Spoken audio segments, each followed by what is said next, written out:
বেলা ৩টা। গত ২ দিনের তুলনায় আজ পরিবেশ বেশ ঠান্ডা শীতল। রোদ ওঠেনি তেমন নয়, তবে ১২টার দিকে সূর্য কালো ঘন মেঘের আড়ালে লুকিয়ে যায়, যা কিছু সময়ের ব্যবধানে বৃষ্টি বয়ে আনে। ২টো অবধি থেমে থেমে বৃষ্টির ধারা অব্যাহত থাকে। এ যেন বর্ষাকাল নামার পূর্বের বৃষ্টি। এখন আকাশ পরিষ্কার ঝলমলে সাদা মেঘে আচ্ছন্ন, সেই সাথে সামান্য রোদের ঝিলিক। মিহির বৃষ্টি মোটেও পছন্দ না। বৃষ্টি মানেই তার মন খারাপের দিন। অন্যদের মন খারাপের যথেষ্ট কারণ থাকে, আর মিহির মন খারাপ হয়ে আসে বৃষ্টি দেখলে। মিহি কোলে বালিশ নিয়ে হাত ভাঁজ করে থুতনির সঙ্গে ঠেকিয়ে রেখেছে। নেহা ঘুমোচ্ছে। নেহার জ্বর এসেছে। গতকাল প্রায় ৫-৬ বার গোসল করায় আজ তার এই পরিণতি।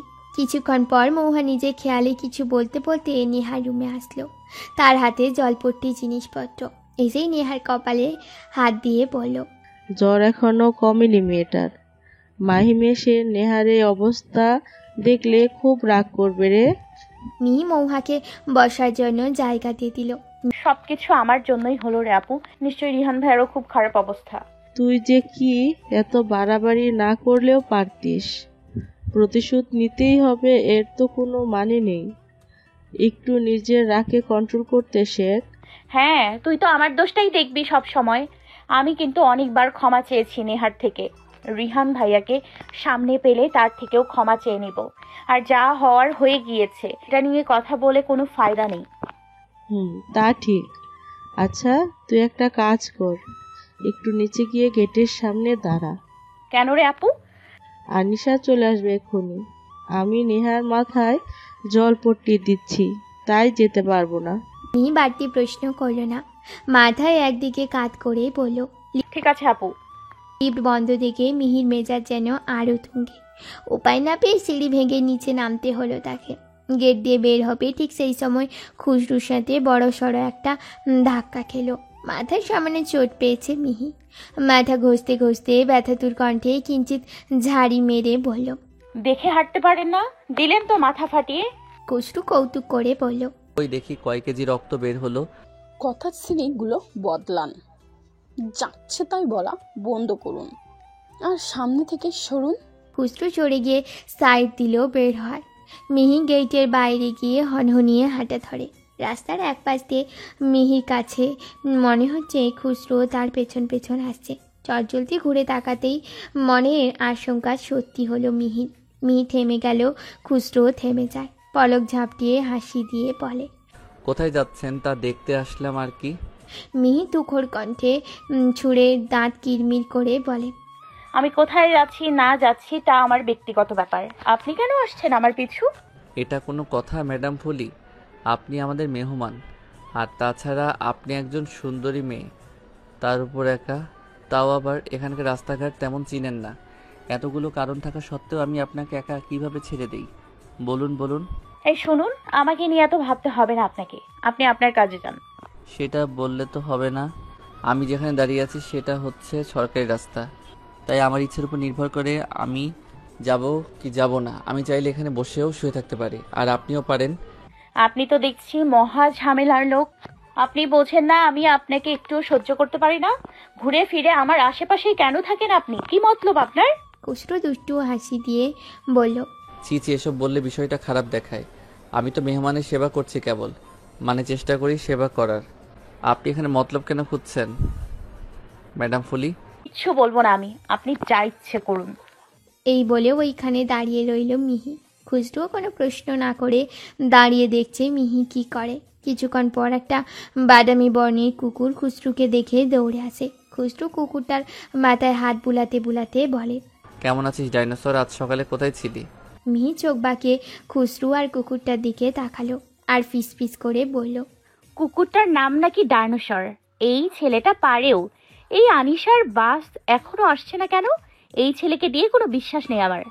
খুশরু কুকুরটার সাথে ভাব বিনিময় শেষ করে মিহির দিকে হাত জাগিয়ে দিল। ম্যাডাম ফুলিকে হ্যালো বলতে ডাইনোসর।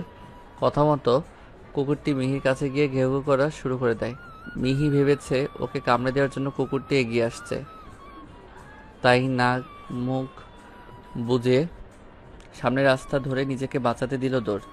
মিহির পেছনে কুকুরটাও ছুটছে, আর কুকুরকে থামাতে খুশরুও। দৌড়ানোর এক পর্যায়ে মিহির পা মচকে যায় আর গিয়ে পড়ে রাস্তায় পাশে বড় এক গর্তের ভেতর। মিহির সম্পূর্ণ শরীর কাদাযুক্ত ময়লা পানিতে চুবানি খেল। খসরু দ্রুত গিয়ে কুকুরটাকে থামিয়ে ভয়ার্ত চোখে মিহির দিকে তাকালো। মিহির চুল দিয়ে মুখ ঢেকে আছে। মিহি মুখের চুল সরিয়ে উচ্চ গলায় খুসরু বলে চিৎকার করে উঠল। দরকারি কাগজের ফাইল খুঁজে না পেয়ে কপালে ভাঁজ পড়ে এরশাদ চৌধুরী। তিনি ব্যর্থ হয়ে তার স্ত্রী শিখা চৌধুরীকে কঠোর গলায় ডাকলেন। এদিকে এসে আমার ফাইলটা খুঁজে দাও তো শিখা। শিখা এক ডাকেই সব কাজ ফেলে ছুটে এলেন। এরশাদ চৌধুরী প্রচণ্ড রাগী স্বভাবের একজন ব্যক্তি, সাথে নিয়মানুবর্তিত। তিনি সময়ের কাজ সময়ের মধ্যে করতেই স্বাচ্ছন্দ্য বোধ করেন। শিখা বললেন, কোন ফাইলে খুঁজে পাচ্ছ না তুমি? পরশু সেই ফাইলটা তুলে রাখতে বলছিলাম সেটা। শিখা মুহূর্তের একটা ফাইল বের করে এরশাদের হাতে দিয়ে বলল, এই যে তোমার সামনেই তো ছিল। ছোট্ট একটা বিষয় নিয়েও তোমার যত আতঙ্ক। এরশাদ ফাইলটা চেক করে বলল। এরশাদ গম্ভীর মুখে হাসি ফুটিয়ে বললেন, এটাই। তুমি রেখেছো তাই চট করে পেয়ে গেলে। কারো হাতের জিনিস অন্য কেউ কি সহজে পায়? তা ঠিক, তো আজ আর অফিসে যাবে না? মানে বিকেলে হয়ে এলো যে, তাই জিজ্ঞেস করলাম। যাবো, তবে সন্ধ্যার পর। তুষার কলেজে থেকে এসেছে? অনেকক্ষণ আগেই খেয়ে ঘুমিয়ে পড়েছে তোমার ছেলে। ভালো। আর মিহিরের সাথে কথা হয়েছিল কি তোমার? সে কবে আসবে? কবে আসবে? মাত্র 2 দিন হলো মহুয়ার শ্বশুর বাড়ি গেলে মেয়েটা। তাছাড়া আমাদের মেয়েটা তো কোথাও যায় না। তুমি কি কোথাও যেতে দাও? ছুটি যখন পেয়েছে একটু বেরাক বোনের বাড়ি। তুমি বেশি বলো না। সুযোগ পেলে ছেলে মেয়েরা খারাপ হয়ে যাবে, উচ্ছনে চলে যায়। আজকে ধরে দেখেছো মিহিকে? উচ্ছনে যাওয়ার মেয়ে সে না। তুমি এসব ছেড়ে মাথা ঠান্ডা করে বসো তো 1 মিনিট 2 মিনিট স্বস্তির শ্বাস ফেলেছো কখনো? আমি তো দেখিনি ফেলতে, শুধু কাজ আর কাজ।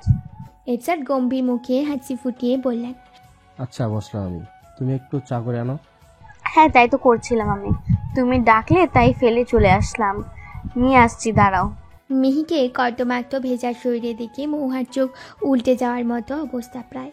মিহি পাশেই আনিসা কাঁচুমাচু মুখ করে দাঁড়িয়ে আছে। মহুয়া ব্যস্ত হয়ে জিজ্ঞেস করল, এ কি হাল হয়েছে তোর? কোথায় ডুব দিয়েছিস? মিহি নিশ্চুপ জুবুথুবু হয়ে দাঁড়িয়ে আছে একই অবস্থায়। পাশ থেকে আনিসা বলল, খাম্মি একটা খালের মধ্যে পড়ে গিয়েছে। খুশরু আঙ্কেল ইচ্ছে করে ধাক্কা দিয়ে ফেলে দিয়েছে খাম্মিকে। সে কি? খুসরুর এত বড় সাহস যে মেয়েকে ধাক্কা দিয়ে ফেলে দেয়? আজ তো সে ভারী অন্যায় করে ফেলেছে। এর একটা না একটা বিহিত করতেই হবে আজ। মিহি এবার শব্দ করে কেঁদে ওঠে। নাক টেনে কান্না জড়িত কণ্ঠে বলে, আনিশার ম্যাম সহ ওর সকল বন্ধু বান্ধব আমাকে দেখে হাসছে, এমনকি বাস ড্রাইভারও। সকলের কাছে তামাশার পাত্রী হয়ে গিয়েছিলাম আমি। আমার সেসব ভেবে ভীষণ আকারে কান্না পাচ্ছে আপু। রাস্তার লোকেরাও হাসাহাসি করেছে। মহুয়া জল শক্ত করল, ক্ষিপ্ত হয়ে বলল, কোথায় খুশরু? ওর শিক্ষা না হলে না দেখছি মজা করে দুষ্টুমি করে, সেটা না হয় মেনে নেওয়া যায়, কিন্তু এভাবে বৃষ্টি বাদলের দিনে একটা মেয়েকে ধাক্কা মেরে নোংরা পানির খালের মধ্যে ফেলে দেবে? এটা তো মেনে নেওয়া যায় না কোনোভাবেই। ওর বাড়িতে গিয়েই এখন ওকে ধরতে হবে দেখছি। চলতে মিহি বলে উঠল, সে বাড়িতে নেই আপু, পালিয়েছে উল্টো পথে, বাড়ির রাস্তায় আসেনি। আচ্ছা, তুই গিয়ে নিজেকে পরিষ্কার কর, নইলে নেহার সাথে তোরও জ্বর চলে আসবে। মিহি হনহনিয়ে যেতে যেতে বলল, কালই চলে যাব আমি, আর থাকবো না তোদের বাড়িতে, আর জীবনেও আসবো না, এই বলে দিলাম। মিহি চলে গেলে আনিসা মহুয়ার হাত টেনে ধরে। আম্মু চলো আমরা খুশরু আঙ্কেলের আব্বুর কাছে নালিশ দিয়ে আসি। এখন তো বাসায় আছে, পরে পাবো না? পরে যাব, এক্ষুনি আমি ড্রেস বদলানোর, তারপর খাবে। এখন নাম্মু। আমি সব বুঝি, তুমি পরে যাবেই না, ভুলেই যাবে, আর দাদুও চলে যাবে। খুশরু আঙ্কেলের আম্মুর কাছে বিচার দিয়ে লাভ নেই, সে কিছুই বলবে না।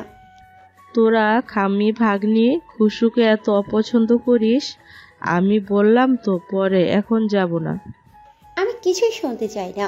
আমার খাম্মিকে নোংরা পানিতে ফেলে দিয়েছে, আমি তাকে ছেড়ে দেব না। তুমি না গেলে আমি নালিশ দিতে পারবো। আর রাগ করে খাম্মি যদি চলে যায় তখন কি ভালো লাগবে তোমার? আমি তো খুব কাঁদবো খাম্মি চলে গেলে। আনিসার প্রবল জেদের কাছে মহুয়াকে হার মানতে হলো। চায়নি, তবুও সে আনিসাকে নিয়ে খুসরুদের বাসার দিকে অগ্রসর হয়। খুসরু বারবার নেহার বারান্দায় উঁকি দিয়ে দেখছে মিহির দেখা মেলার আশায়, কিন্তু ব্যর্থ হচ্ছে। কিছুক্ষণ পর আবারও গেল, তবে মিহিকে না দেখলেও নেহার সামনে পড়ে যায়। নেহাকে দেখা মাত্রই খুসরু পিঠ দেখিয়ে চলে আসবে কি নেহার ডাক পড়ে। এই খুশরু, দাঁড়াও, তোমার সাথে কিছু জরুরি কথা আছে। যার থেকে পালাতে চাই তার সামনেই পড়তে হয়। কথাটি ফিসফিস করে বলে ঘুরে তাকায় খুসরু। নেহা হাসি মুখে বলে, তুমি কি বলো তো, একবার আমাকে দেখতেও আসলে না যে কি অবস্থা হয়েছিল আমার? জ্বর এসেছিল আমার, একটাবার খবর নিয়েছিলে? খুসরু কিছুটা চিন্তিত হলো, জিজ্ঞাসুক চোখে বলল, তাই এখন কেমন আছো? আর রিহানেরও একই অবস্থা হয়েছে। তোমার সাথে সেও চুলকানি নামক মহামারীতে ভুগেছিল। জানি। এখন কেমন আছে সে? ভালোই, তবে তুমি যে তার ব্যাপারে জিজ্ঞাসা করছো তা জানলে আরও ভালো হয়ে যেতে পারে। আচ্ছা, তুমি এত বেশি অগ্রিম কেন বলো তো?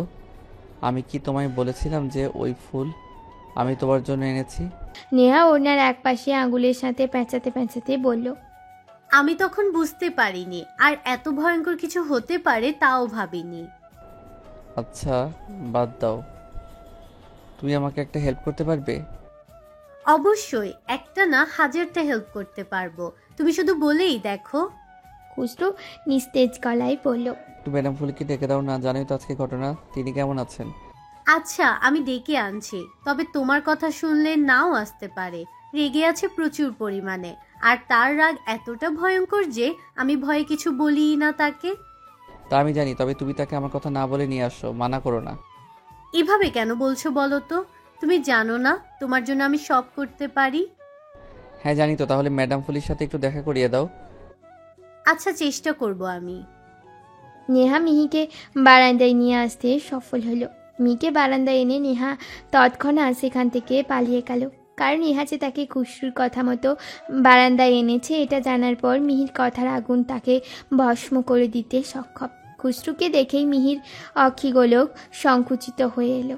মিহি কিছু বলার আগেই খুশরু কানে হাত দিয়ে ওঠবোস করতে লাগলো। মিহি তাতে অবাক হয়নি, সে ভেতরে চলে যাবে কি খুশরু বলে ওঠে, আমাকে ক্ষমা করবেন ম্যাডাম পুলি, আমি বুঝতে পারিনি আপনি ডাইনোসরকে দেখে ওইভাবে দৌড়াবেন আর গর্তে গিয়ে পড়বেন। দেখুন, আমি আপনার সাথে একটা কথাও বলতে চাই না। আপনার আমাকে নিয়ে যত সমস্যা, তাই না? চিন্তা করবেন না, আমি আগামীকালই চলে যাচ্ছি এখান থেকে। আগামীকালই চলে যাবেন? এটা করবেন না, কারণ এটা করলে বোঝা যাবে আপনি ভীতু, আর ভীতু বলেই আমার থেকে পালাচ্ছেন। মিহি ভেবেছিল আর কোনো ঝগড়া করবে না, কিন্তু খুসরুর সাথে কথা বলে সে ঝগড়া না করতে চাইলেও নিজেকে সংযত করা অসম্ভব হয়ে দাঁড়ায়। মিহি অধৈর্য গলায় বলেই ফেলল, আপনি কি এমন যে আপনাকে দেখে ভয় পাবো? নিজেকে কি ভাবেন? আর আমি কাউকে ভয় পাই না, ওকে? হ্যাঁ, আজ দেখলাম তো কতটা সাহসী আপনি। আমার ডাইনোসর আপনাকে সামান্য হ্যালো কি বলল, আপনি উঠে পড়ে দৌড়।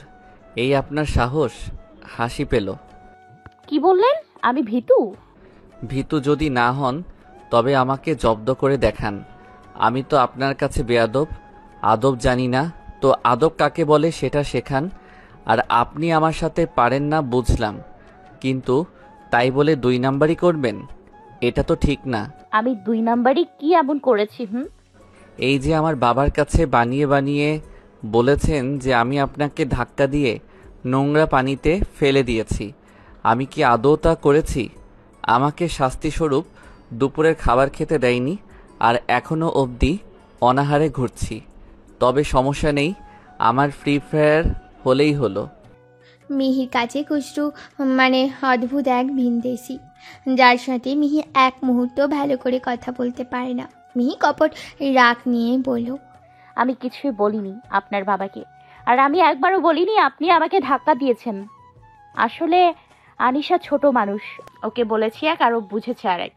আর আমি ওই সময়ে এতটা রেগেছিলাম যে অত কিছু বলার ইচ্ছে হয়নি যে কিভাবে গর্তে পড়েছি। খুশরু আচমকায় শব্দ করে হেসে ওঠে, হাসি থামিয়ে বলে, আপনি তার মানে কুকুরের ভয়টার কথা এখনো কাউকে বলেননি, তাই না? আসল কথা আপনি বলতে চাননি যে কুকুরের থেকে বাঁচতে গিয়ে আপনার ওই হাল হয়েছিল। না জেনে কিছু বলবেন না, বুঝলেন? আমি মোটেও কুকুরকে ভয় পাই না। আর আপনার ওই ডাইনোসর আর আপনাকে তো একটা দুই দিনের বাচ্চাও ভয় পাবে না। তাহলে চলে যেতে চাচ্ছেন কেন? প্রমাণ দিন যে আপনি আমাকে ভয় পান না। ধুরু, আজকে আপনার এলাকায় বলে নইলে দেখিয়ে দিতাম আমার এলাকা হলে আপনি একটা যা ইচ্ছে তাই। আমি সামনের 15টা দিন যাচ্ছি না কোথাও, এখানেই আছি। আর আপনাকেও উচিত শিক্ষা দেব, দেখে নিয়েন। ঠিক আছে, আমিও দেখি কি করেন আপনি। তবে আপনি চলে গেলে আমি খুব বেশি অসহায় হয়ে যাব, কারণ আপনি না থাকলে আমি ম্যাডাম ফুলি কাকে বলবো? বলে আবারও শব্দ করে হেসে উঠল। বেশি করে হাসুন, কারণ সামনে আমি হাসবো। খুচরো কিছুটা ব্যঙ্গ করে বলল, হ্যাঁ, আপনি তো শুধু পারেন আমার বাবার কাছে নালিশ করতে, এছাড়া আর কি পারেন? আর নালিশ দিব না, এবার আমি শাস্তি দিব আপনাকে। জাস্ট ওয়েট অ্যান্ড সি, ওকে? এই বলে ঘাড়ের চুল উড়িয়ে ভেতরে চলে গেল মিহি। আর খুশরু হাসতে হাসতে বলল, এত সুইট কেন আপনি? নামের সাথে কাজের কোনো মিল নেই, পুরোই আলাদা, দেমাগি তবে ভিন্ন ধাঁচের। শুক্রবারের সকাল। মিহি সবে ব্রেকফাস্ট সেরে উঠে বিছানায় কাত হলো। অমনি একজন অচেনা মেয়েকে দেখে পুনরায় উঠে বসলো। মেয়েটি হাস্য মুখে জিজ্ঞেস করলো, তুমি মিহি ঠিক তো? মিহি বলল, হ্যাঁ, কিন্তু তুমি কে? আমি ডলি। তুমি করেই বললাম যেহেতু আমরা সেম ব্যাচ। তবে আমি পুরো পরিচয় দিলে হয়তো আমার কঠিনতম শাস্তি হতে পারে। মিহি বিব্রতকর ভঙ্গিতে প্রশ্ন করলো, আমি তোমাকে চিনি না, তাহলে পরিচয় জেনে শাস্তি কেন দিব? তুমি নিশ্চয়ই নেহার ফ্রেন্ড। হ্যাঁ, তা ঠিক, তবে আর একটাও পরিচয় আছে। আমি কি দাঁড়িয়ে থাকবো নাকি? মিহি হেসে দিল, বলল, সো সরি, বসো। আর নেহা শহরে গেছে এই তো খানিক আগে। ডলি বিছানার এক কোণে বসতে বসতে বলল, ওর কাছে তো আসেনি আমি এসেছি তোমার সাথে কথা বলতে। আরও একটা কারণ আছে, সেটা পরে বলি। এখন বলো আমি কে হতে পারি? আমি তো ভেবেছিলাম আমার নাম শুনলে হয়তো চিনে ফেলবে, কিন্তু আমি ভুল প্রমাণিত হলাম। হয়তো নেহা বলেনি। এই, তুমি কি কোনো মন্ত্রীর মেয়ে নাকি কোনো সেলিব্রিটির কেউ? আর নাকি কোনো আসামির কেউ যে আমি তোমাকে চিনবো বা চিনতে হবে? আর শাস্তি বা কেন দিব? মিহির কথায় ডলি রাগ না দেখিয়ে খিলখিল করে হেসে উঠল। নেহা তো ঠিকই বলেছিল, তুমি তো সত্যিই রাগী। বেচারি তোমাকে এত ভয় পায় কেন বুঝলাম এবার। তাই নেহা আমাকে ভয় পায়? আমি কি বাঘ না ভাল্লুক যে সে আমায় ভয় পাবে? ডলি হাসতে তো হেসেই চলেছে, থামার যেন নাম গন্ধই নেই। এবার মিহি প্রচণ্ড রকম রাগ চড়ে গেল মাথায়। সে ঝাঁঝালো কণ্ঠে বলল, এই মেয়ে, তুমি পাগলের মতো সমানে হাসছো কেন? আজব, এত হাসার কি আছে? আমি কি জোকস বলছি নাকি আমাকে ফানি দেখতে?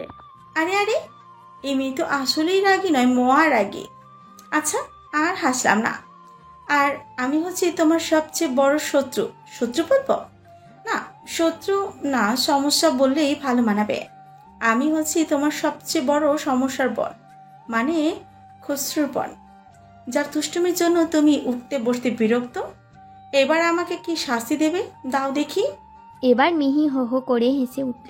হাসি থামিয়ে খানিক কৌতুক করে বলল, এটা তো ঘোর অন্যায় করে ফেলেছ। তোমার তো শাস্তি পাওয়া প্রাপ্যই। কি শাস্তি দেই বলো তো? ডলি মিহির থেকে অন্যরকম প্রতিক্রিয়া আশা করেছিল। ভেবেছিল হয়তো কড়াভাবে কিছু বলবে, কিন্তু তেমন কিছুই হলো না। ডলি বিস্মিতকরণ চাহনি ফুটিয়ে বলল, তুমি একটুও রাগ দেখালে না যে? আমি তো ভেবেছিলাম ভাইয়ার নাম শোনার পর তেলে বেগুনে চলে উঠবে। তোমার ভাইয়া আর তুমি কি একই ব্যক্তি? প্রশ্ন করল মিহি। না তো, ভাইয়া আর আমি দুজনেই আলাদা। তাহলে তোমার ভাইয়ার রাগ আমি তোমার উপর কেন দেখাবো? তাকে নিয়ে আমার সমস্যা, তার পরিবারের সদস্যদের নিয়ে সমস্যা। মিহির কথায় ডলি প্রসন্ন হলো, সাজানো ভাবনা কাটিয়ে বলল, বাহ, তুমি তো ভারী মিষ্টি মেয়ে। ঠিক তখনই নেহা বেরিয়ে আসে ওয়াশরুম থেকে। মাথায় তোয়ালে প্যাঁচাতে প্যাঁচাতে ডলির উদ্দেশ্যে বলল, কি রে, তুই কখন এলি? গতকাল জ্বরে মরে যাচ্ছিলাম, একবার আসলিও তো না। এখান থেকে এখানে আসতে 2 মিনিটও লাগে না। কেমন রে তুই? চুলকানি খবরটা নিশ্চয়ই জানিস। ডলি বলল, জানি না আবার। আম্মু আর আমি ভাইয়ার থেকে সব শুনে হাসতে হাসতে পেট ব্যথা হয়ে গিয়েছিল। আর রিহান ভাইয়াকে তো নিজের চোখেই দেখেছে কি অবস্থাটাই না হয়েছিল। তারপরও একবার আসলি না, কিভাবে পারলি রে? কি আর বলবো, আম্মু খুব অসুস্থ, আম্মুর সব কাজ আমাকেই করতে হচ্ছে। আজ ভালো আছে তাই আসার সুযোগ হলো। দেখেছিস না মিহিকে পর্যন্ত দেখতে আসিনি আমি, তবে মিস করেছি না এসে। তুই নিশ্চয়ই বাদরের মতো 2 হাত দিয়ে শরীর চুলকাচ্ছিলি। তাদের কথোপকথনে থামাতে মিহি বেশ জোরালো ধমক চালিয়ে পড়ল। এই তোমরা বিগত ঘটনা নিয়ে এত কথা কেন বলছো বলো তো? যা হওয়ার তা তো হয়েই গিয়েছে, এখন সেটা নিয়ে পড়ে থাকলে কি সবকিছু বদলে যাবে নাকি? নেহা ও ডলির সাথে সাথে চুপ হয়ে গেল। তাদের নীরবতা দেখে মিহি আবারও বলল, করতে বলিনি তোমাদের? কথা বলো, তবে ওই টপিক বাদে, ওটা ছাড়া যা ইচ্ছে বলো। ডলি বলল, আসলে আমি অন্য আরেকটা কারণে এসেছিলাম। ভাইয়াদের তো আজ ক্রিকেট টুর্নামেন্ট আছে, সবাই মিলে দেখিয়ে চলো। এতক্ষণে ম্যাচ অনেক দূর এগিয়ে গিয়েছে বোধহয়। নেহা শোনা মাত্র খুশিতে লাফিয়ে উঠল, উচ্ছ্বাসিত গলায় বলল, তাই নাকি? তো চল দেখি। মিহি ওদের থামিয়ে বলল, ছি, তোমরা ছেলেদের খেলা দেখাতে মাঠে যাবে নাকি অতগুলো ছেলের মাঝে? নেহা ফিক করে হেসে দিল, বলল, কে বলেছে মাঠে যাব? ভাইয়া আর ভাবির বারান্দা দিয়েই দেখা যায় সব। মাঠের সাথেই তাদের বারান্দা, আর সেই মাঠেই খেলে খুশরুরা। তুমিও চলো, দেখবে খুব মজা হবে। মিহি কিছুটা অ্যাটিটিউড নিয়ে বলল, আমি যাব না, তোমরা গেলে যাও, আমার বিন্দু মাত্র আগ্রহ নেই। ডলি তাড়া দিয়ে বলল, ও থাকো, আমরা যাই চল, ও তো ভাইয়াকে দেখতেই পারে না। ডলি আর নেহা চলেই যাচ্ছিল কি মিহিও তাদের সাথে হাঁটা দিল। মৌয়া তুমুল আগ্রহ নিয়ে খুচরুদের খেলা দেখছে। মাইম ও আনিশা এখনও ঘুমোচ্ছে। মৌহার একাকিত্ব কাটাতে আরও 3 জন যোগ হলো, মিহি, ডলি ও নেহা। ওদের দেখেই মৌহা চাওড়া হেসে বলল, তোরা এসেছিস, ভালোই হয়েছে। ডলি জিজ্ঞেস করলো, ম্যাচ কত দূর ভাবি? অর্ধেক শেষ। খুশরুর দের টার্গেট দিয়েছে কিছুক্ষণ পরই নামবে। 6 ওভারে 53 রান। খুচরু দূর থেকে মিহিকে লক্ষ্য করে এগিয়ে আসলো, এসেই বলল, ম্যাডাম ফুলি দেখছি আমাকে সাপোর্ট করার জন্য চলে এসেছেন। মিহি রেলিং চেপে মাথা নোয়ালো। খুচরুকে দেখে তার কপাল কুঁচকে এলো। সে দাঁত কিরমির করে বলল, আপনাকে সাপোর্ট করার জন্য আসিনি, ওকে? আপনি যে হেরে ভূত হবেন তাই দেখতে আসা। মিহির কথায় পৃষ্ঠে খুচরু উৎসুক করে বলল, আমি জানি যে আপনি মুখে যাই বলুন না কেন মনে মনে চান আমি যেন জিতি। মিহি প্রচণ্ডভাবে রাগ হচ্ছে। সেই রাগের পরিমাণ এতটাই তীব্র যে মিহির শরীর ইতিমধ্যে কাঁপতে শুরু করেছে। সে আঙুল তুলে খুচরুর দিকে তাক করলো, বিস্তর রাগ নিয়ে বলল, আপনি এত অসভ্য কেন? আমি যখন বলেছি আমি চাই না আপনি জিতুন, তারপরেও এই কথাটা কিভাবে বলছেন? খুচরু বলল, ম্যাডাম ফুলিটা একটু রাগী হয় জানতাম, কিন্তু এত বেশি রাগী হয় তা জানা ছিল না। তবে আপনার মাধ্যমে জানা। আমি শুধু ভাবি এত রাগ নিয়ে আপনার ঘুম হয় কি করে? মানে আপনার মাথার উত্তাপে তো বালিশ বিছানায় আগুন ধরে যাওয়ার কথা। আচ্ছা, আপনি কি পার্সোনাল ফায়ার ব্রিগেড নিয়ে ঘুরেন নাকি?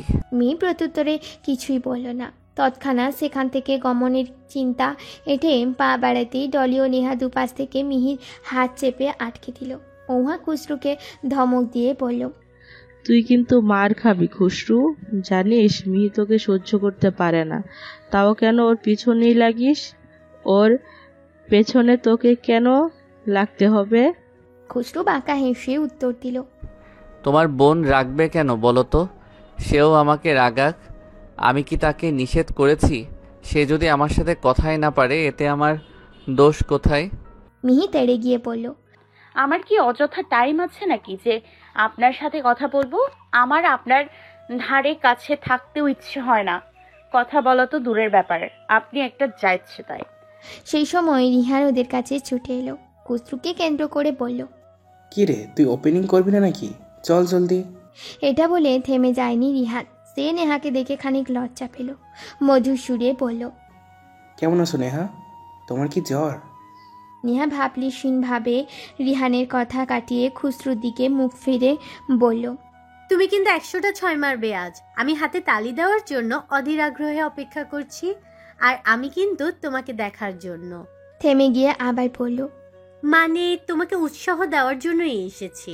আচমকা মিহি গলায় তেজ তুলে ভয়ঙ্করভাবে বলে উঠল, ধুরু, তোমরা এইভাবেই কথা বলতে থাকো। মনে হচ্ছে এখানে খেলা না, ফালতু কথার আসর বসেছে।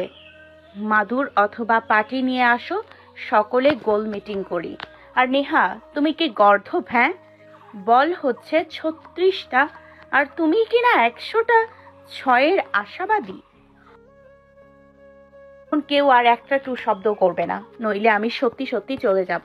এরপর আর কেউ বাড়তি আলোচনা করেনি।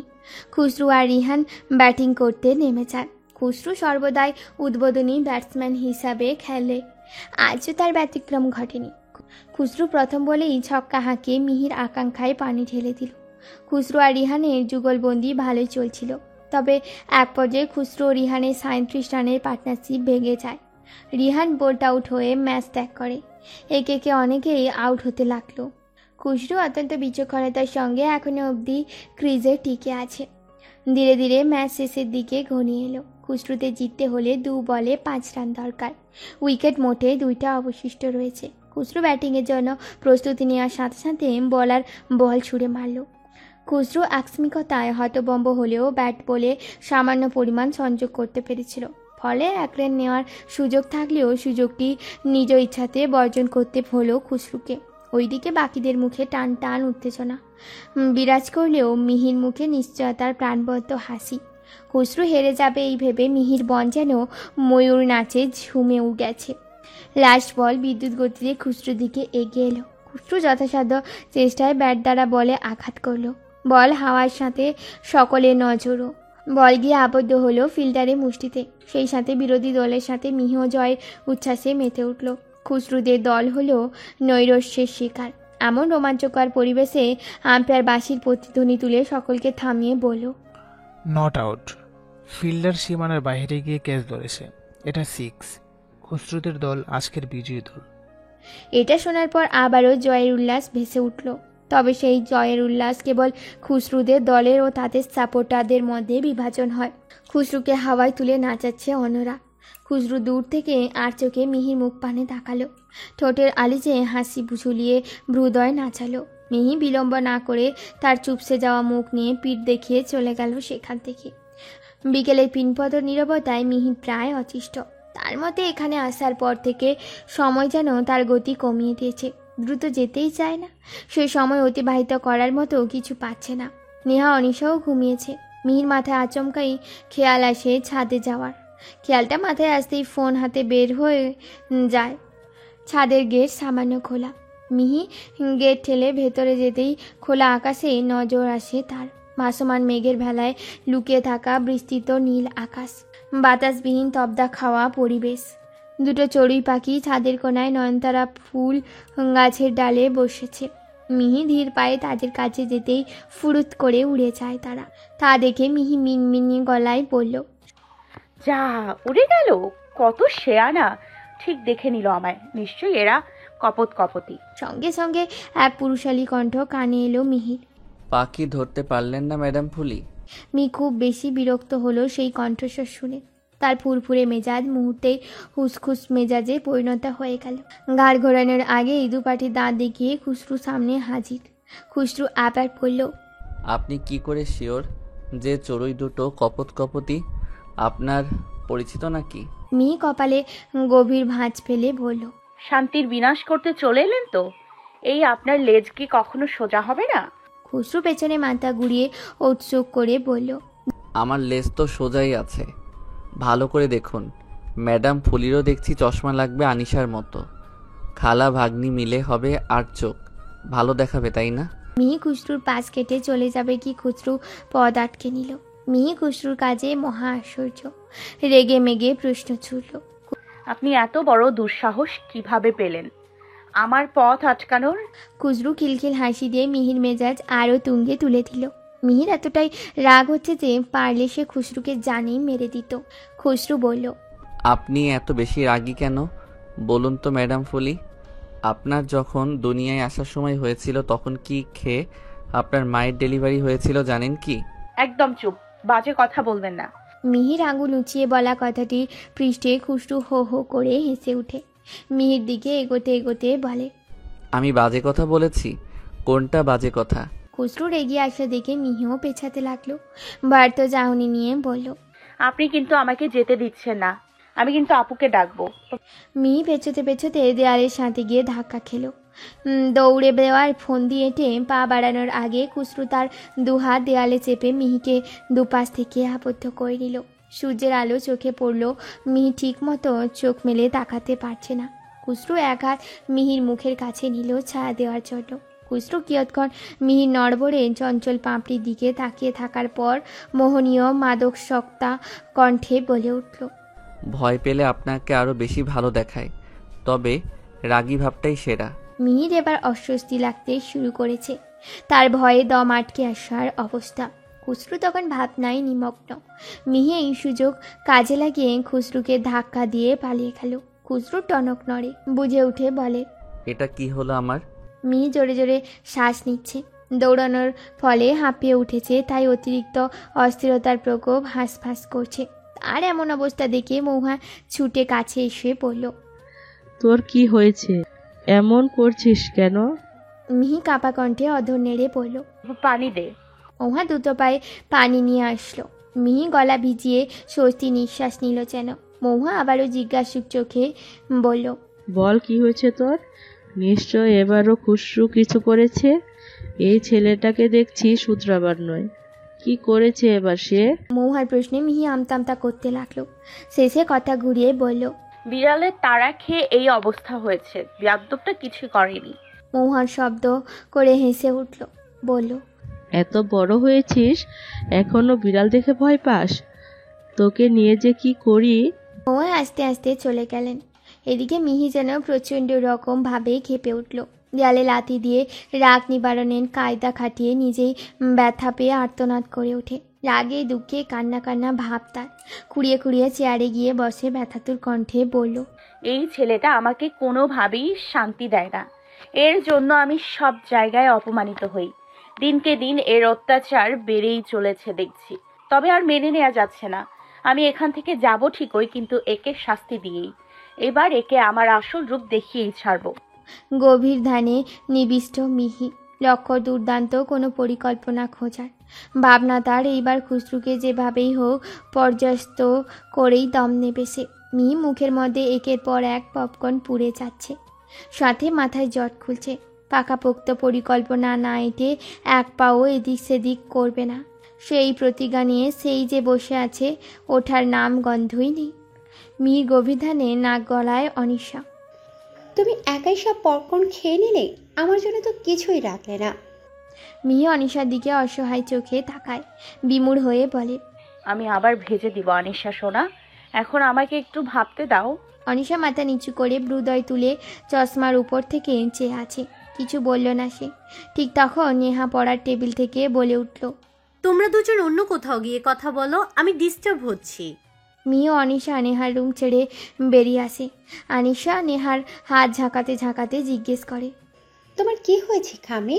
তুমি কথা বলছো না কেন? মিহি নিমেষেই ঠোঁটে হাসি ঝুলালো। অনিশার হাত শক্ত করে ধরে বলে উঠল, চলো খুশরুদের বাসায় যাই, ঘুরে আসি আমরা। অনিশা নারাজ হয়, বলে, না না না, কোনোভাবেই না। পচা খুশরু আঙ্কেলের বাসায় আমি যাব না। কেন আম্মু? যাই না, কি হয়েছে? আমরা তো ডলির সাথে কথা বলবো, তোমার পচা খুশরু আঙ্কেলের সাথে না। আনিশা বেশ কয়েকবার নিষেধাজ্ঞা জানালেও শেষমেশ মিহি সফল হয় তাকে মানাতে।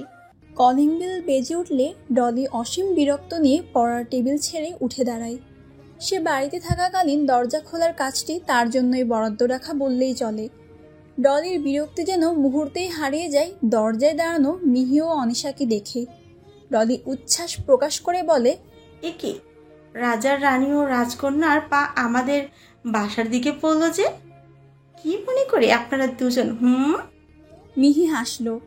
আনিশাকে নিয়ে ভেতরে ঢুকতে ঢুকতে বলল, আজ রানী ও রাজকন্যার মন বেশ ভালো, তাই রাজ্য ভ্রমণে বের হলাম।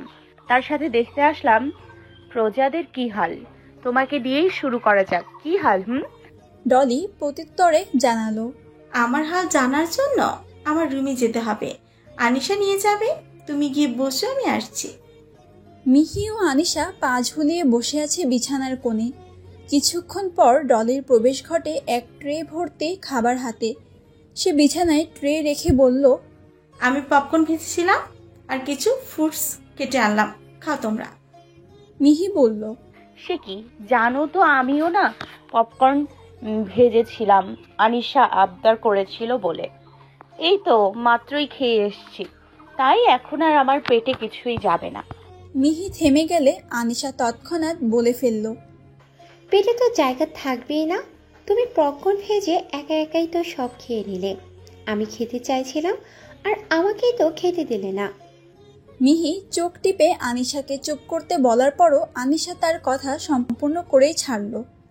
ডলি আনিশার পাশে গিয়ে বসল। আনিশার চুলে থাকা ক্লিপ ঢিলে হয়েছিল, সেটা খেয়াল করে টাইট করে লাগিয়ে দিয়ে বলল, তো কি হয়েছে, এখান থেকে খেয়ে নাও। দেখেছ তোমার ইচ্ছাটা কিভাবে পূরণ করে ফেললাম আমি। আনিশা খুশি হলো, প্রসন্ন মনে বলল, তুমি খুব ভালো ডলি আন্টি, তোমার পচা ভাইয়ের মতো একদমই না। থ্যাংক ইউ আনিশা, এবার ঝটপট খাও তো। আঙ্কেল আন্টি কোথায় ডলি? প্রশ্ন করল মিহি। জবাবে ডলি বলল, বাসায় নেই, আমার খালাতো ভাইয়ের মেয়ের মুখে ভাত আছে, সেখানে গিয়েছেন তারা। তুমি যাওনি তাই না? আমি আর ভাইয়া যাইনি। তার মানে সে বাড়িতেই নাকি? না, দোকানে। বাবা ভাইয়াকে জোর করে দোকানে পাঠিয়েছে, তারপর গিয়েছে। মিহি নিরাশ হয়, তবে সেই নৈরাশ্যের প্রভাব মুখে ফোটায় না। মিহি কিছু একটা বলবে কি ডলি আবারও বলে বসল, এই ভাইয়াটা না দুপুরে খেতেও আসেনি। ফোন দেব যে ফোনটাও বাসায় রেখে গিয়েছে। কি একটা অবস্থা বলো তো মিহি। কথাটা শুনে মিহির পুরো মুখে পুনরায় হাসি ফুটে ওঠে আর বলে, তাই তাহলে তো ভালোই হয়েছে। ডলি আশ্চর্য হলো মিহির কথায় ও দ্রুত পরিবর্তনে, তাই জিজ্ঞাসাসূচক চোখে প্রশ্ন ছুড়ে, ভালো কিভাবে হলো মিহি? ভালো হওয়ার মতো তো কিছু বলিনি আমি। আমার ভাইয়ার সাথে আমার সম্পর্ক ওহি ও নকুলের মতো, তাই সে নেই বলে আমি খুশি হলাম, বুঝলে? বাক্যটি কথা ঘোরানোর জন্য বললেও এটাই যেন মিহির মনের কথা, তাই অনায়াসেই বলে দিল। এটা বলেই মিহি থেমে যায়নি, সে আরও কিছু কথা যোগ করে, আমার ফোনের চার্জারটা নষ্ট হয়ে গিয়েছে জানো তো, তোমার চার্জারটা দেখি চার্জ নেয় নাকি। ডলি হতাশাজনক মনে বলল, আমার অ্যান্ড্রয়েড ফোন না গো, আমার বাবা খুব কড়া। আমাকে একটি বাটন ফোন দিয়েছে যাতে ভার্সিটিতে পৌঁছেছি কিনা তা জানতে পারে। মিহির আনন্দ যেন আরও কয়েক দফা বেড়ে গেল, সব কিছু যেন তার চাওয়া মতোই হয়ে যাচ্ছে। মিহি এবার নিজেকে কন্ট্রোল করলো। সে জোরপূর্বক হাসি থামিয়ে হতাশ হওয়ার চেষ্টা চালিয়ে বলল, দুঃখজনক, তাহলে কি আমি ফোনে চার্জ দিতে পারবো না? আসলে আমার তো আইফোন, এই জন্য এত সমস্যা হচ্ছে। ডলি বলল, ভাইয়ার আইফোন, অনেক জেদ অভিমানের পর ভাইয়াকে আইফোন কিনে দিয়েছিল। তুমি চাইলে ভাইয়ার চার্জার ইউজ করতে পারো, আমি নিয়ে আসছি, ওয়েট। মিহি হাত নাচিয়ে বলল, থাক, তোমাকে কষ্ট করতে হবে না, আমি তার রুমে গিয়ে চার্জ দিয়ে আসছি, তারপর আমরা গল্প করব, ততক্ষণে ভালোই চার্জ হয়ে যাবে। কি দরকার বলো তো? তুমি ভাইয়ার রুম চিনবে না? আমি বরং আনছি, তুমি এখানেই চার্জ দিও। মিহি মানল না, সে বলল, আমি চিনবো, তুমি চিন্তা করো না তো, তুমি শুধু বলো তোমার ভাইয়ার রুম কোন দিকে। ডলি আর বাড়তি কথা বাড়ালো না, বরং সে খুশি মনে খুশরুর রুমের ডিরেকশন বলে দিল মিহিকে। খুশরু রুমে গিয়ে রুমটাকে ভালো করে পর্যবেক্ষণ করলো মিহি। যতটা অগোছালো হবে ভেবেছিল ততটা নয়, অর্থাৎ যতখানি আশঙ্কা করেছিল তার থেকে কিছুটা কমই দেখল সে। এক পা দুপা ফেলে চার্জে রাখা খুশরুর ফোন অবধি পৌঁছালো, হাতে তুলে বলল, আমার কাজটা যে এত সহজে হয়ে যাবে ভাবিনি, ভেবেছিলাম প্রচুর কাঠখড় পুড়িয়ে ডলির সাহায্যে খসরুর ফোন আমার হাতে পেয়ে যাব, কিন্তু আমাকে তো তেমন কোনো কষ্টই করতে হলো না, খুব সহজেই কাজ হাসিল হলো আমার। আব তো মৌকা ভি হ্যায় আর দুস্তর ভি। আমি যেভাবেই হোক আজ ওর ফ্রি ফায়ার আইডি ব্যান করেই ছাড়বো, আর এটাই বেয়াদবটার জন্য উপযুক্ত শাস্তি হবে। আমি তো ভাবছি ফ্রি ফায়ার আইডি ব্যান হওয়ার পর অসহ্যটার এক্সপ্রেশন কেমন হবে, কিন্তু এই ফোনের পাসওয়ার্ড কি হবে? নিশ্চয়ই ডলি জানে। নিজ খেয়ালে কথা শেষ করে পিছনে ফিরতেই মিহি খুশরুর মুখোমুখি হয়। খুশরুর পরনে ছিল লুঙ্গি আর গলায় তোয়ালে ঝোলানো। খুশরুর খালি বুক, ঘাড় ও মুখে বিন্দু বিন্দু পানি জমে আছে। থেকে থেকে চুল টপকে পানি পড়ছে। বোঝা যাচ্ছে খুশরু সদ্য গোসল করে বেরিয়েছে।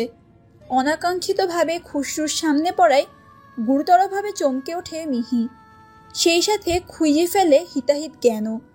ভীতু ভাবটাও যেন স্পষ্ট ফুটে উঠেছে মিহির মুখশ্রী জুড়ে। নীরবতা কাটিয়ে আচমকাই খুশরু বলে বসল, শেষে কিনা আপনি আমার ফোন চুরি করলেন ম্যাডাম ফলি? আপনার এত খারাপ দিন চলে আসলো? আপনি তাহলে চোর? খুশরুর কথাটি কৌতুক করে বললেও মিহি তা সহজে ভাবে নিল না। কথাটি মিহির আত্মসম্মানে গভীর আঘাত হানল যেন। মিহি রেগে মেগে প্রশ্ন ছুড়ে, চোর আর আমি চুরি কেন করতে যাব? আমার কি ফোন নেই নাকি আমার খানদান কাঙ্গালি? খুশরু দুকদম এগিয়ে গেল, গলা খাকারি দিয়ে বলল, তাহলে আপনার হাতে আমার ফোন কেন? এটার নিশ্চয়ই পা নেই। আর আপনি বা আমার রুমে কেন?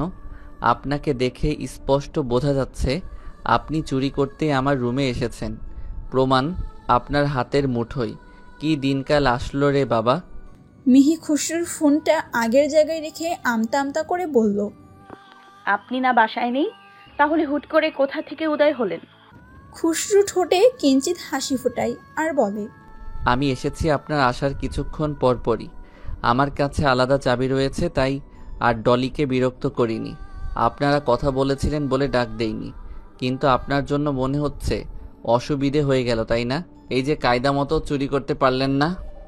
খুশরুর এক একটা কথা যেন কড়াইয়ে ছাড়া গরম তেল, যা মিহির শরীরে একটার পর একটা ফোসকা ফেলতে সক্ষম।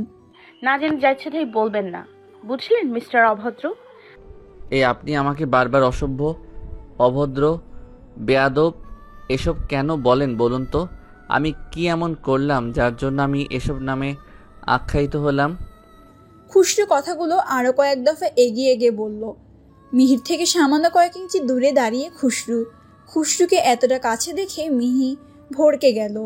সেই সাথে খুশরুর শরীর গলে ছড়িয়ে যাওয়া স্নিগ্ধ এক মোহনীয় সুবাস গিয়ে জড়িয়ে নিল মিহির চারপাশে। সব মিলিয়ে মিহির সোজা হয়ে দাঁড়িয়ে থাকা কষ্টসাধ্য হয়ে দাঁড়ায়। সে না সইতে না পারে কাপা কণ্ঠে বলল, আপনি কিন্তু আবারও আমার কাছে চলে আসছেন। আমার কিন্তু অসহ্য লাগে এগুলো। খুশরু মিহির কথায় কান্না দিয়ে হাত দিয়ে চুল ঝাড়ল। মুহূর্তেই মিহি চোখ ঠেসে বন্ধ করে নিল, নাক মুখে পানির ছিটে আছড়ে পড়ায়। খুশরু শীতল কণ্ঠে বার দুই ম্যাডাম ফুলি বলল। মিহি তখনও একইভাবে দাঁড়িয়ে। সারা শব্দবিহীন মিহিকে দেখতে বেশ লাগে খুশরুর। অবাধ্য হয়ে ওঠে তার মন, আর সেই বেসামাল মন একটুখানি ছুঁয়ে দিতে চায় মিহিকে। চাওয়ার বসে ধীরে ধীরে হাত বাড়ায়, তবে কি যেন ভেবে আবারও নামিয়ে নেয়, মুষ্টিবদ্ধ করে গুটিয়ে নেয় পেছনে। এরপর গলায় তেজ তুলে বলে, আমার ফোন ম্যাডাম ফুলি দিয়ে লক করা। বাংলায় টাইপ করুন, খুলে যাবে। তারপর যা ইচ্ছে করুন, আমি কিছুই বলবো না, শুধু আপনাকে দেখব। আমি দেখতে চাই আপনি কতটা খুশি হন। আপনার রাগী ও ভয়ার্ত মুখ দেখা শেষ, তবে হাসি দেখা হয়নি, সেটাই দেখতে চাই। মিহি চটজলতি চোখ খুলে নিল। হতবিহব্বল ঘন ঘন পল্লব জোড়া নাড়ালো। তা দেখে খুশরু আবারও বলল, এভাবে তাকিয়েন না ম্যাডাম ফলি, প্রেমে পড়ে যাব তো, তখন কিন্তু বিষয়টা ঘেটে যাবে। এমন আপত্তিকর কিছুর শিকার হবে তা যেন মিহির জন্য ভাবনারও অতীত দূরে। তবে কেন জানি আজ তাকে রাগে ধরছে না, বরং সে বারবার বাধাপ্রাপ্ত হচ্ছে খুশরুর বলা অসহনীয় কথার জালে। বুক চিরে বয়ে যাচ্ছে কালবৈশাখী ঝড়, যা মিহির ভেতরটা এলোমেলো করে দিচ্ছে একটু একটু করে। সেই মুহূর্তে আগমন ঘটে ডলি আর আনিশার। ডলি হাঁক ছেড়ে বলে, ভাইয়া তুই কখন আসলি? ডলিকে দেখে খুশরু হয় মহাবিরক্ত। পক্ষান্তরে প্রাণ ফিরায় মিহি। সে শ্বাসরুদ্ধকর অবস্থা থেকে নিস্তার পাওয়ার আশায় প্রশান্তির নিঃশ্বাস ত্যাগ করে। রাত গভীর হলেও ঘুম যেন মিহির চোখ ছুঁতে নারাজ। প্রচুর ছটফটানি হয়ে চলছে মিহির সারা শরীর ও মন জুড়ে, যার কারণ মিহির কাছেও অনদিত। কখনো এপাশ তো কখনো ওপাশ জায়গা বদল হয়ে চলেছে মাত্র। এই ধারা কতক্ষণ পর্যন্ত অব্যাহত থাকবে তা মিহির জানা নেই।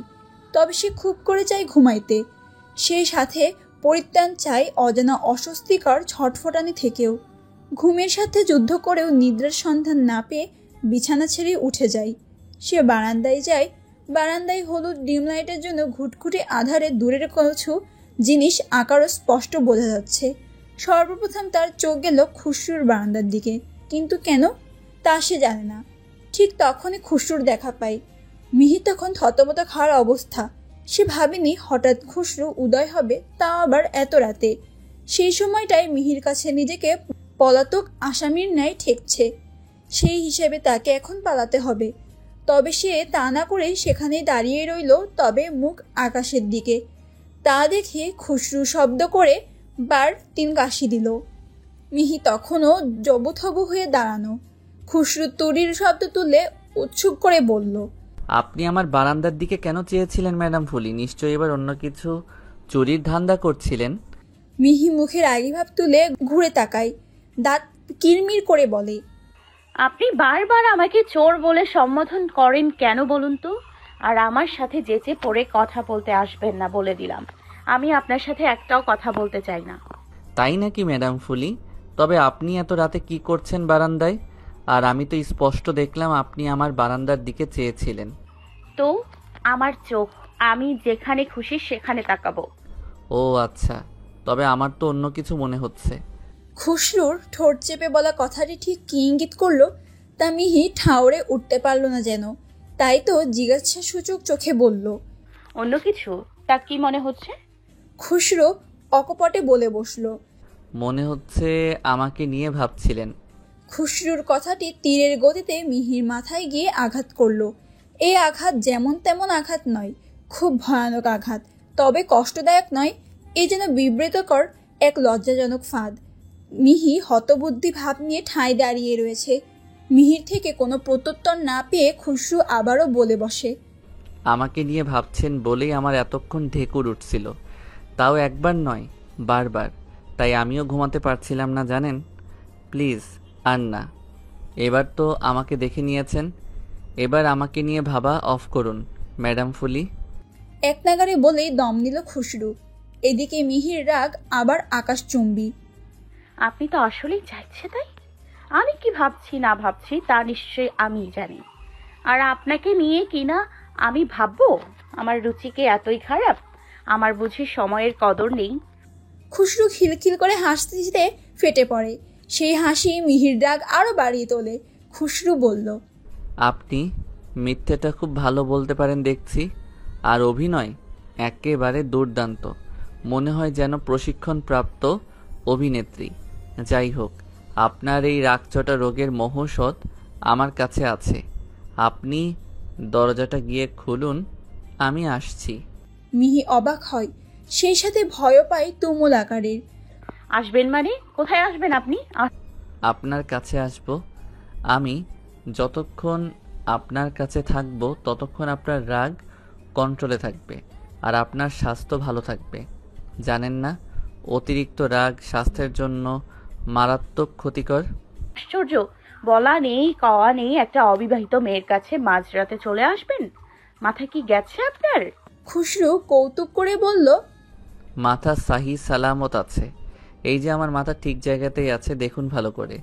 উফ, আপনি সত্যি আমাকে বড্ড বেশি জ্বালান। এই কটা দিন আমাকে শুকনো তেজপাতা করে ছেড়েছেন, আর নিতে পারছি না আপনাকে। আর 7টা দিন আছি কেবল, যেতে পারলেই বাঁচি। ততদিন ক্ষমা দিয়েন আমাকে। মিহি অতিষ্ঠ হয়ে শেষে হাত জোর করলো। সাথে সাথে খুশরু বলে উঠল, আপনি এটা কি করছেন? হাত জোর করছেন কেন? আপনি কত ভালো একটা কাজ করলেন আজ, আমার কত বড় উপকারটাই না করলেন, আর আপনি কি না হাত জোর করছেন? সি, আমি তো আপনার নিকট কৃতজ্ঞ। মিহি অবাকের উপর অবাক। তার কাছে খুশরু নামক প্রাণীটি পৃথিবীর সবচেয়ে বড় অদ্ভুত প্রাণী, যার কোনো কিছুই যেন মিহির বোঝার কাম্য নয়। মিহি আশ্চর্যান্বিত হয়ে প্রশ্ন ছুড়ে, আমি কি এমন করলাম যার জন্য আপনি আমার প্রতি কৃতজ্ঞ? খুশরু তার বারান্দায় ফেলানো চেয়ারটা সুবিধা মতো জায়গা টেনে হেলান দিয়ে বসে।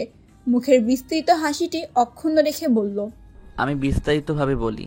এই যে আপনি আজ চুরি করতে আসলেন, আর আমি ঠিক সময়ে হাতে নাতে ধরে ফেললাম, এ থেকে বোঝা যায় দেশের আমার মতো একজন দক্ষ পুলিশের খুব দরকার। আমিই পারবো আপনাদের মতো কিছু ম্যাডাম ফুলি ওরফে চুন্নিদের লাইনে আনতে। অর্থাৎ আমার আগাম ট্রেনিং হলো আর কি। এইবার মিহি চরম আকারে খেপে গেল। রেলিংয়ের সজোরে ঘুষি মেরে বলল, কি বললেন? আমি চুন্নি? চুন্নি কি?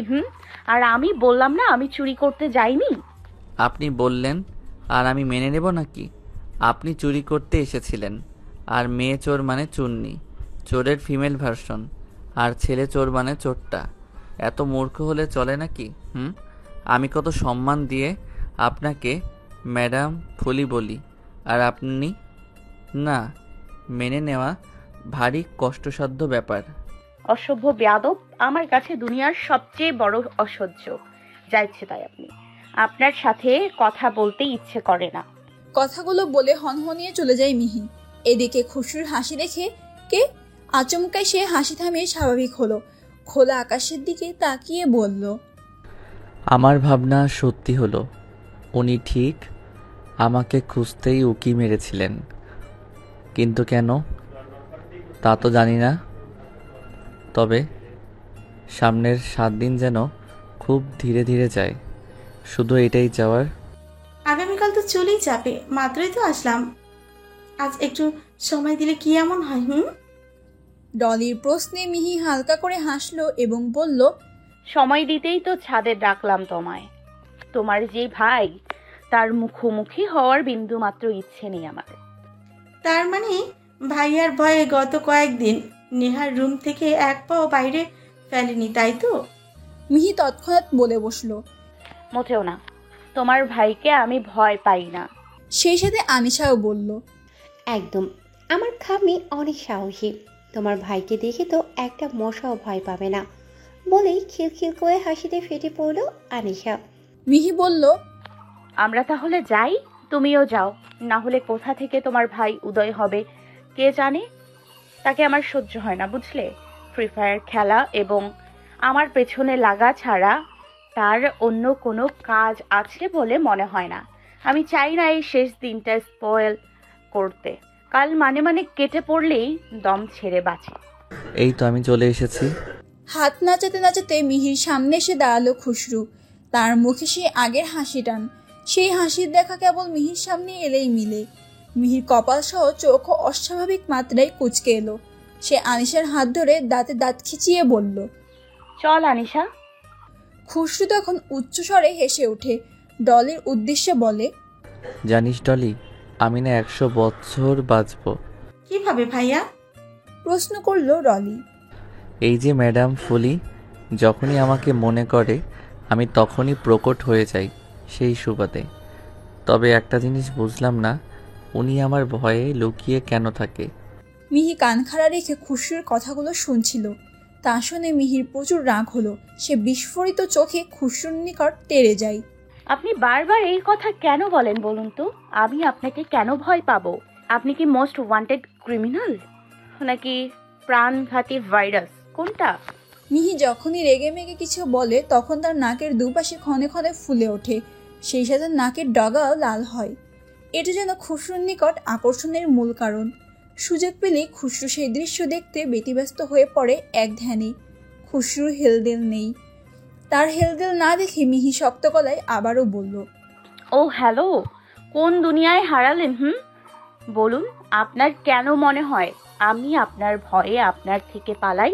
খুশরু বাঁকা হাসি দিল, তর্জনী আঙ্গুল গোল গোল ঘুরিয়ে বলল, আপনার মুখেই তা স্পষ্ট ফুটে ওঠে, বুঝলেন? তারপরও আমি সর্বদাই বিস্তারিতভাবে বলতে স্বাচ্ছন্দ্য বোধ করি। আপনি তো দেখলেন সব ক্ষেত্রে আপনি হেরে যাচ্ছেন। আমাকে হারানোর জন্য আপনার ঘুম, ঘাম, শান্তি খোয়ালেন, তবুও লাভ হলো না। প্রতিবার শেষ হাসি আমি হাসলাম, আর আপনি পেলেন বুড়ো আঙুল। হাঁটতে হাঁটতে আপনার মনে ভয় ঢুকে গিয়েছে, আর আপনি বুঝে গিয়েছেন যাই করুন না কেন আমার সাথে পেরে উঠবেন না। এই জন্যই আমার থেকে পালাচ্ছেন। আপনি কিন্তু অতিরিক্ত এবং অগ্রিম কথা বলেন। আমি কিন্তু এক চুলো ভয় পাই না আপনাকে। আমি কেনই বা ভয় পাবো আপনাকে? আপনি যেই কারণটা দাঁড় করালেন তার সম্পূর্ণ ভুল। আপনি কিন্তু অহেতুক ব্লেম দিচ্ছেন। খুশরু কৌতুককর ভঙ্গিতে প্রশ্ন ছুড়ে, তাই নাকি? তাহলে আপনি আমাকে ভয় পান না? না, পাই না, সোজা সাপটা বলে দিল মিহি। তাহলে প্রমাণ দিন ম্যাডাম ফুলি। আমি প্রমাণ ছাড়া মানছি না। যদি প্রমাণ দিতে পারেন তাহলে বুঝবো আপনি সত্যি বলছেন। মিহি এবার থতমত খাওয়ার অবস্থা। মিহি যে খুশরুর ভয়ে পালাতো সেটা সে ভালো করেই জানে, তবে আত্মসম্মান বোধের জন্য তা প্রকাশ করতে নারাজ। মিহি সাহসিকতার সঙ্গে বলে দিল, হ্যাঁ তাই দিব, আমি প্রমাণ দিব। বলুন কি করতে হবে আমায়, আমি রাজি। তবে উল্টাপাল্টা কিছু হলে আমি সেটাই সাই মেলাবো না বলে রাখলাম। ডলি পরিস্থিতি খারাপ দেখে খুশরু আর মিহির মাঝে গিয়ে দাঁড়ালো। তোমরা কি শুরু করছো বলো তো? তোমরা কি আনিশার শাস্তি চাচ্ছ নাকি? থামা বলছি। মিহি বলল, কোনো থামাথামি নেই। তোমার ভাই প্রমাণ চায়, আমি প্রমাণ দিয়েই যাব।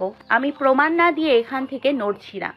কি পেয়েছে উনি, যা ইচ্ছে তাই বলে আমাকে, আমি আর সহ্য করব না।